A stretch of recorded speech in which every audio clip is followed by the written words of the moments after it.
Payday sa farm. Exciting day. So, 4:15. Magkakarga tayo ng mga manok. May delivery.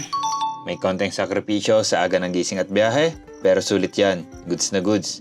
Palagi nating hinihintay ang araw na to. Bukod sa payday kasi, may nakikilala pa tayo mga bagong ka-off duty. Good morning, sir. Sir, good morning. Basta. Kumusta po? Okay. Time check tayo, 4:15 AM. Ibig sabihin na ganitong kaaga tayo sa farm, meron tayong delivery. Payday sa farm, favorite day. After 16 weeks na pag-aalaga natin sa kanila, oras na para sila ay mapunta sa bago nagmamayari sa kanila. Maagang gising, pero sulit na sulit ang aga ng gising. Magkakapera naman tayo, kaya okay lang yan. The usual tayo na ginagawa natin, isa-isa para ma-inspect kung wala ba silang problema physically at ang kanilang timbang. Medyo naging challenging ang growing period nating batch na to dahil tumawid sila ng summer. Talaga namang napakainit, grabe. Pero naitawid naman natin, 3 crates lang ang ating dadalhin. Alam nyo, sa livestock farming, hindi lang pera ang sukatan ng tagumpay. Ang tunay na success ay kapag naalagaan mo na maayos ang mga alaga mo mula unang araw hanggang sa araw ng delivery.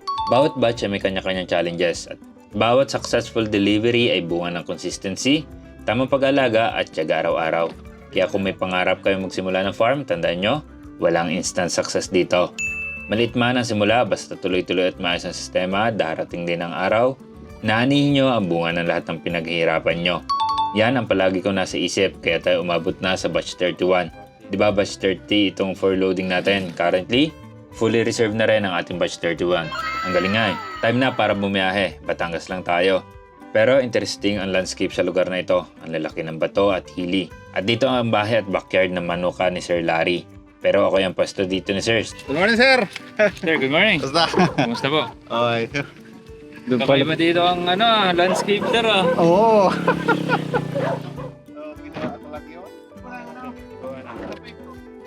Ay, hindi po.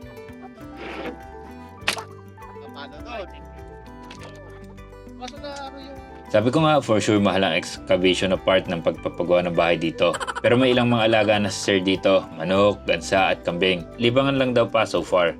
Pero kakaiba ang kulungan din ni Sir, DIY na rin lang ito. GI pipes, then galvanized net. At may mga perch, ang bubong ay trapal lamang. Sa pagbababa, in-insure din lang na may isa-isa ni Sir at goods na goods pa rin ang ating mga manok. Para naman sa delivery receipt natin. Nakakatuwa si Sir. Lahat ng content ko, alam niya. Habang nagkukwentuhan kami, iniisa-isa niya ang mga video na dadaanan niya at kinukumusta niya ang mga alaga namin sa farm. Pati si John Paul, kilalang kilala niya. Oh, sa mga naghahanap pa rin kay John Paul, yan siya, buhay na buhay. Nang okay na, paperworks tayo at ang favorite part, bilangan. Thank you po ulit sa suporta at sa tiwala. So, dandil na. Naganda na ako dun sa na sir.